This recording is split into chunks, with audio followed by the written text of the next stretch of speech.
Morning, everybody. We are headed back up to our job we last did in Lester, North Carolina, to pick up Big Orange, the tractor, and we get to see just right off the bat here if this truck will climb as good as Wilbur out of the yard.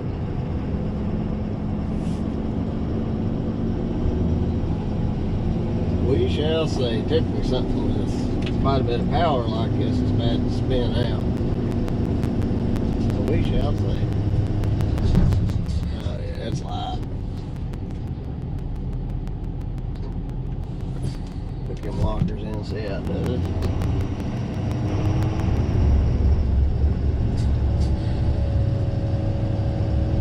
It's a lot better. So we're going to have to lock the lockers coming up and out of here in this truck. Wilbur tends to spin a little bit, but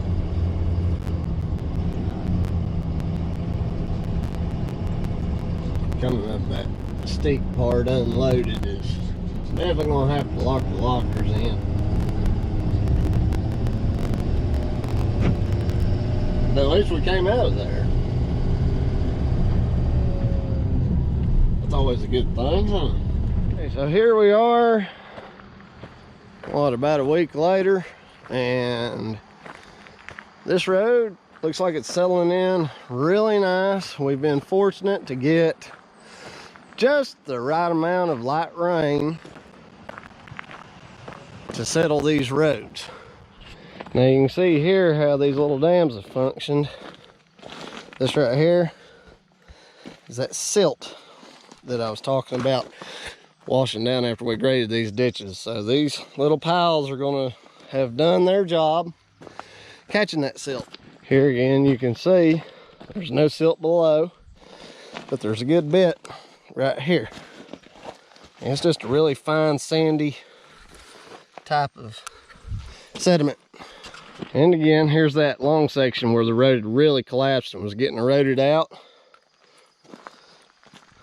All that rock's caught the sediment. The riprap is holding the edge of the road in place.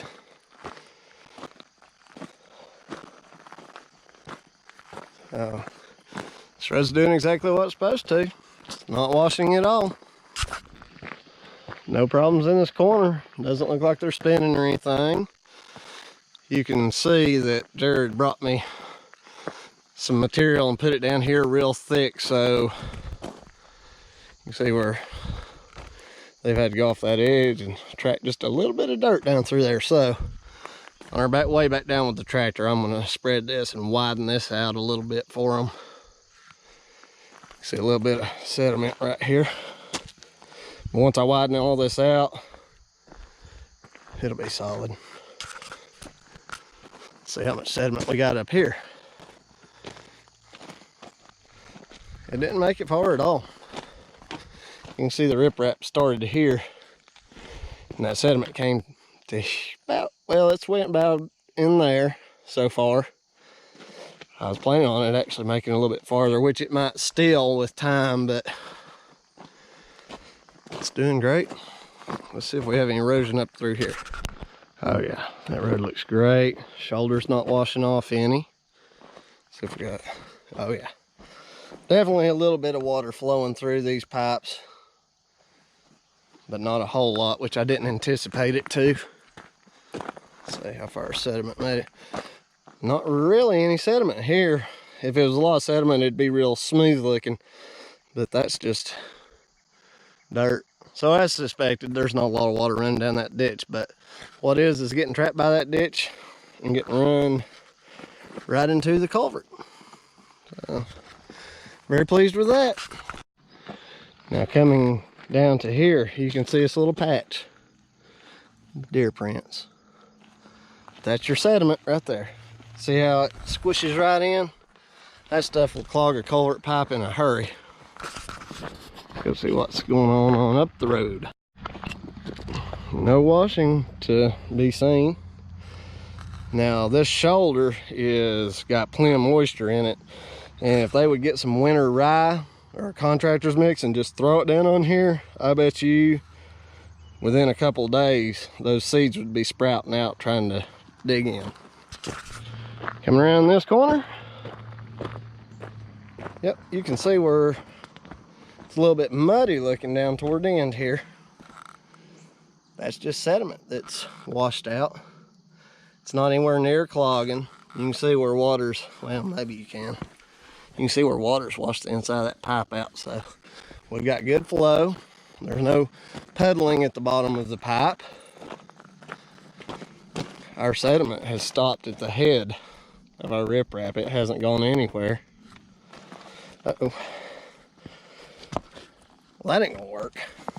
Let's see if I can get down in here and move him. Ouch. Don't mash your finger, that hurts. There. That'll work.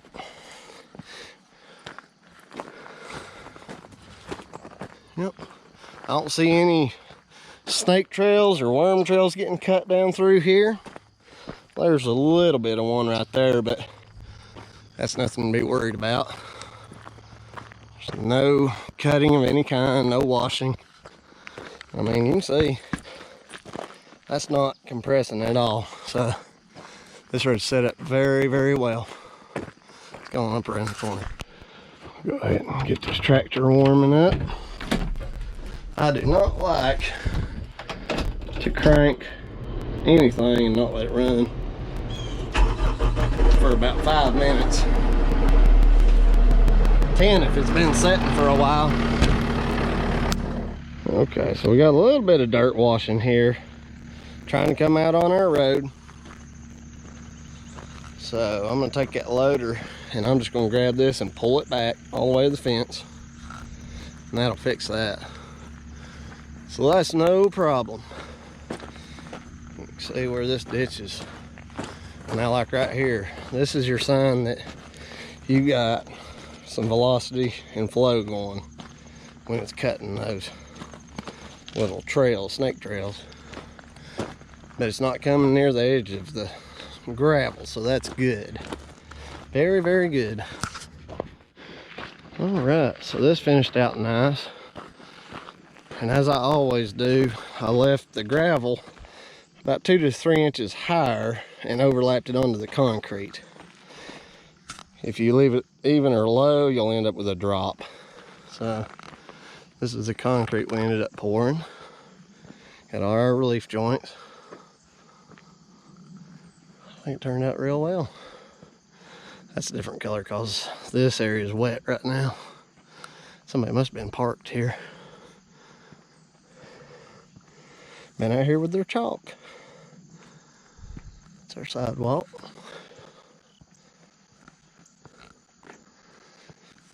We just butted it right up to the AC unit. I'm really happy with how this project turned out. My guys did a fantastic job.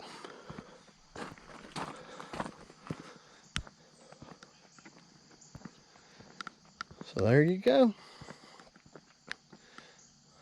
Try not to get their tags in it.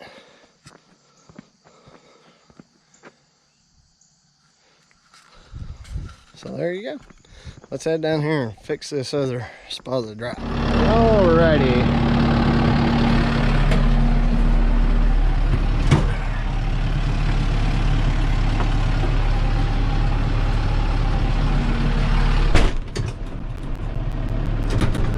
Getting cool here in the mountains.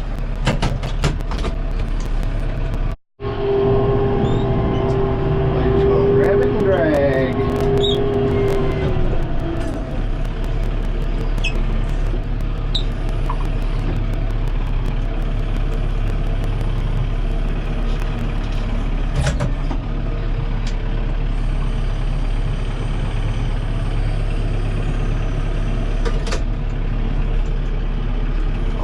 How much of this y'all can see, but hopefully at least a little bit.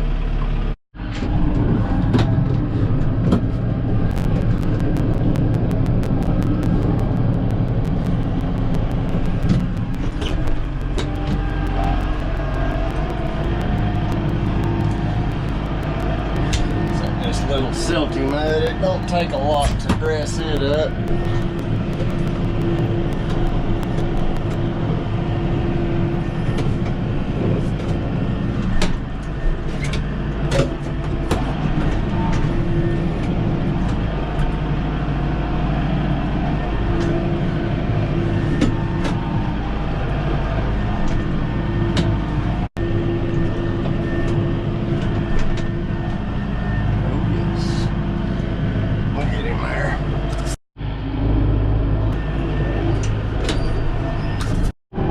Doing is I know that I put this down thick up through here, so I'm just going to lightly collect material from here.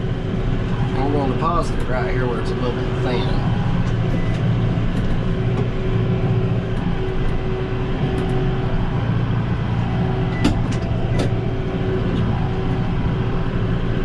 There you go. Okay, yeah, we just had all them little worm trails, that silt added up, and it was allowed to settle here, so we've just raked this back. That's good red dirt. When it dries out, it'll be hard. And then we just redress this. I'm gonna dress it a little bit more, pull a little bit more material down to here, and it'll be set. So there you go. You can see we've got it good and coated and leveled that way.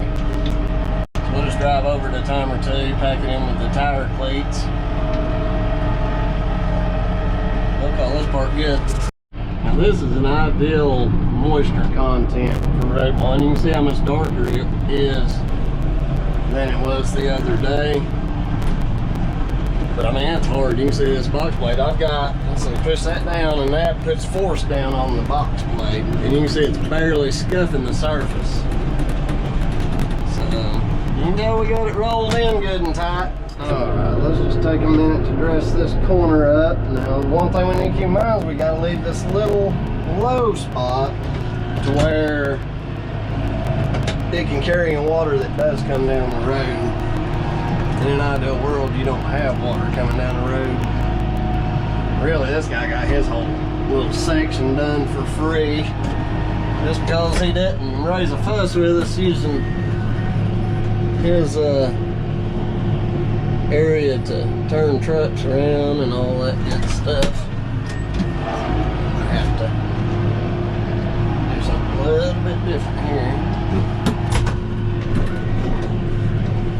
Which we didn't really tear his road up too bad.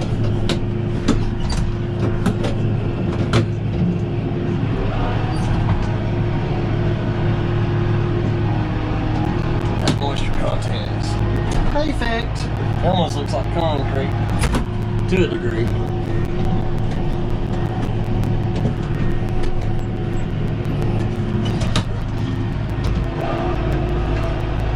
gonna turn out pretty good, I think. What I'm doing is I'm swinging the back of the tractor and I'm collecting this material that's on the road and I'm then swinging back over that way to spread it to the sides. I just turn and I'm lifting that blade up just a little as I get close to the edges. And that leaves it a little bit thicker. Look at that, somebody's put a big ass rock in that road. It's gonna mess me up on my grading. Dadgummit. This is why, folks, you don't put a rock, these big rocks in your road. They don't hold any better. Look at that moisture. Boy, that's gonna finish out fine. Fine, fine, fine. So now I'm backing up the driveway. I've got my, call that the draft control raised up to where pressure doesn't get put down on that. And it's just gonna lightly pull material. I'm gonna try to hug this side where I don't track in the dirt too bad. We're just collecting a little bit of material at a time. Try to keep control up.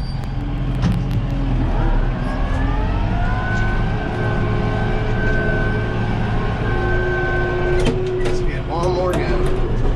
Now I'm going to pull material this way.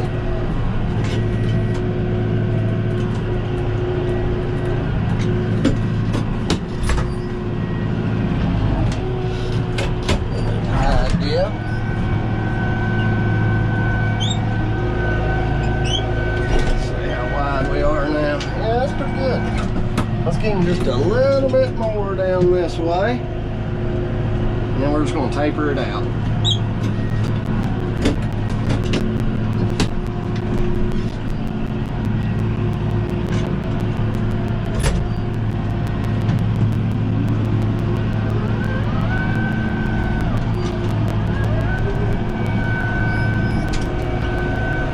Let's go down this way. I'm going to push material back up into that corner. Slow. We don't have a whole lot of extra material. We don't want to dig in too tight.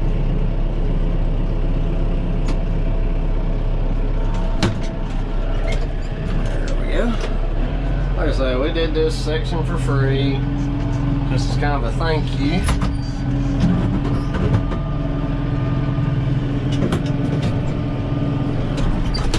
I might get invited back one day to do his driveway.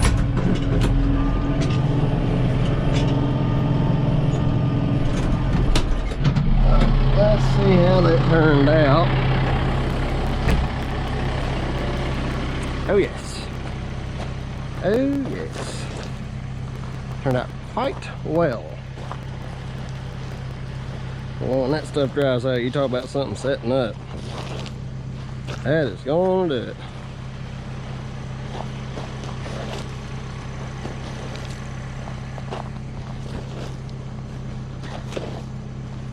Hopefully they'll come and go today, but we rolled that section and it's steep. It held up real nice. This will do well. Let's load this thing up and head to the next project.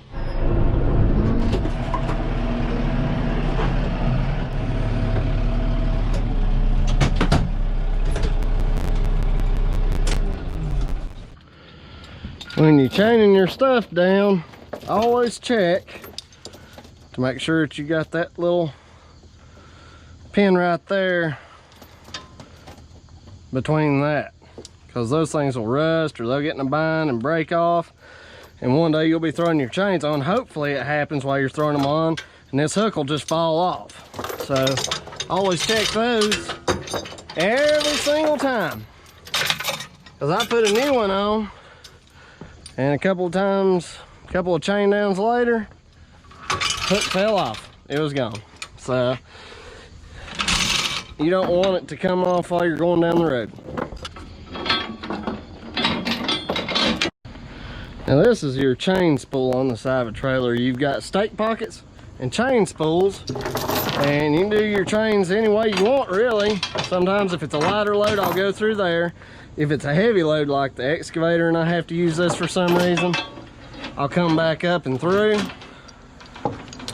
and hook it like that. And then I'll lay this down. That way when I pull the chain over there, it'll just pull tight, as opposed to having it the other way. It might come undone and then you gotta come back around. So there you go.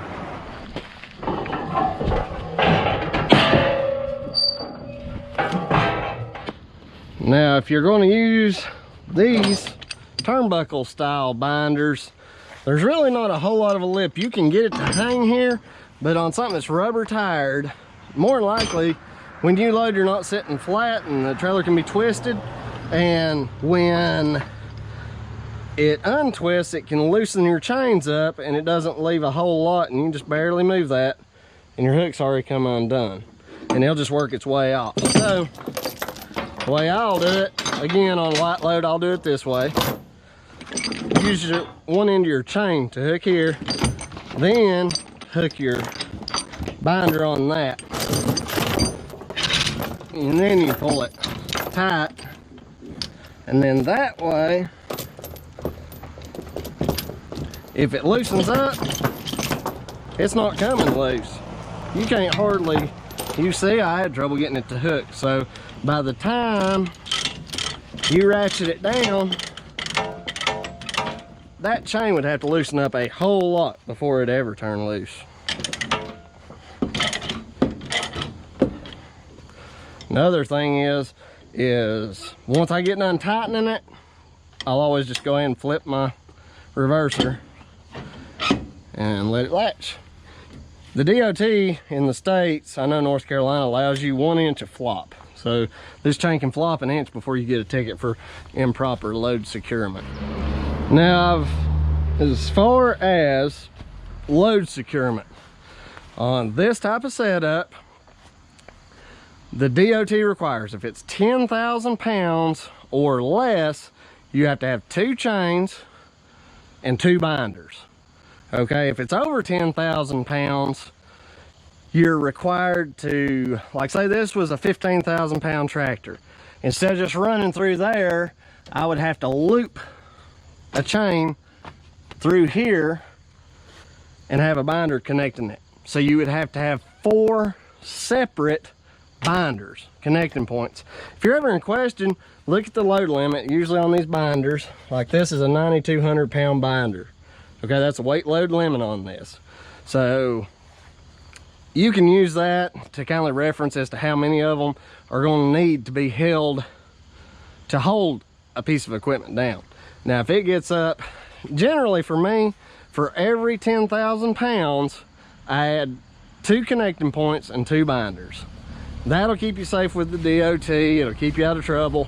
Now, technically, I'm supposed to have a strap across this loader.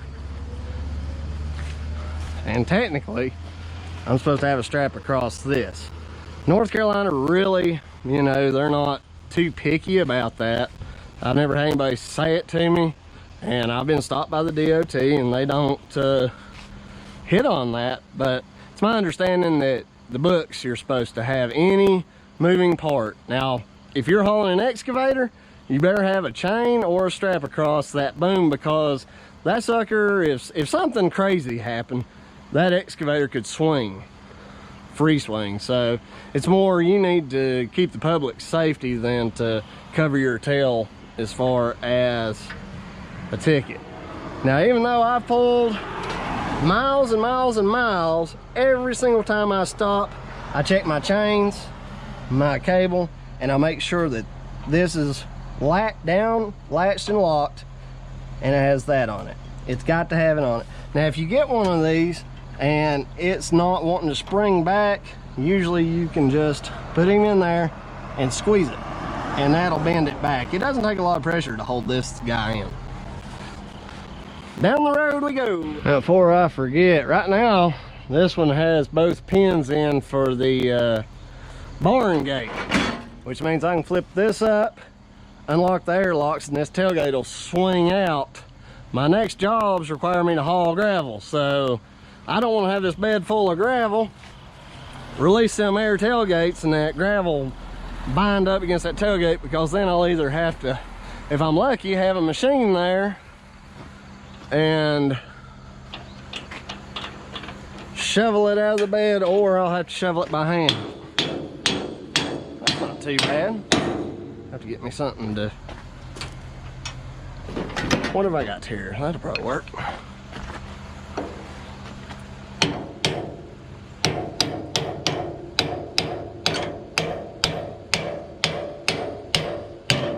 Come out wherever you are. Should have had a holder welded on for this thing. That's something I can do myself. So now it's ready to operate as a bottom or top swinging tailgate. I guess I'll just store this in here. Just probably leave it with the truck, but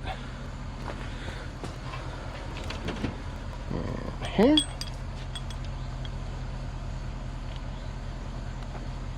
There we go. That'll do for now.